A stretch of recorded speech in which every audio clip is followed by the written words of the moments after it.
Hello guys, welcome back to my channel Bong Rinki 2001। তো আবার চলে এলাম নতুন একটা নিউ ব্লগ নিয়ে।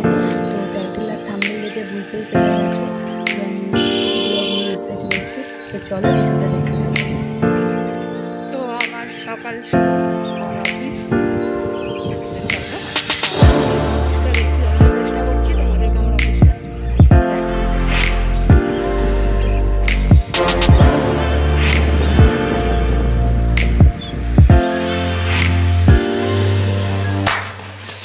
অফিসের সামনে চলে এলাম। ওই যে আমাদের অফিস, এর ভিতরে আমরা কাজ করি বালাজি সলিউশন প্রাইভেট লিমিটেড। দেখো লেখাই আছে এখানে বালাজি সলিউশন লিমিটেড।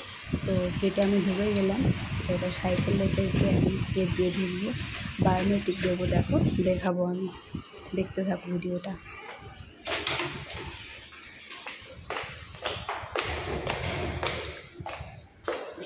চলো, আমার বায়োমেট্রিক দেওয়া হয়ে গেল। দেখো রিঙ্কি নাম উঠে গেল।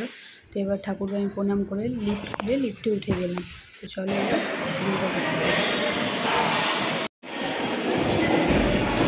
এটা হচ্ছে আমাদের ক্যান্টিন। তো এই ক্যান্টিনে বসে আমরা খাওয়া দাওয়া করি। এখন আমরা লাঞ্চ টাইম হচ্ছে, লাঞ্চ টাইম হয়ে গেছে।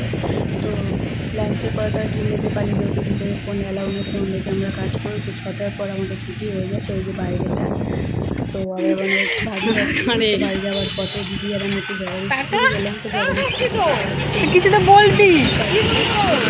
হ্যাপি বলে আমরা জগদীশপুর যাচ্ছি, ঘুরতে যাচ্ছি। চলো দেখতে থাকো আমরা কি করতে যাচ্ছি। তো জগদীশপুর এই কারণে কাজ ছিল। এগুলো চলে এলাম অনুসাই জুয়েলার্স। তো আমার এখানে কিছু কেনার ছিল আমার নিজের জন্য। তো কিছু কিনতে এলাম। তো দুঃখের বিষয়, এখানে টাকা তুলতে পারিনি। এই সোনার দোকানে ফোনপেও ছিল না, তো কিনতে পারিনি। জিনিস চয়েস করে চলে এসেছিলাম। দিদিকে বললাম কাঁচের দিকে টাকা, দিদি দেখতে তাকিয়ে একটু কিনতে না কেনার কারণেই। তো ভিডিওটা এখানে শেষ করছি আজকের মতো। Tata, by.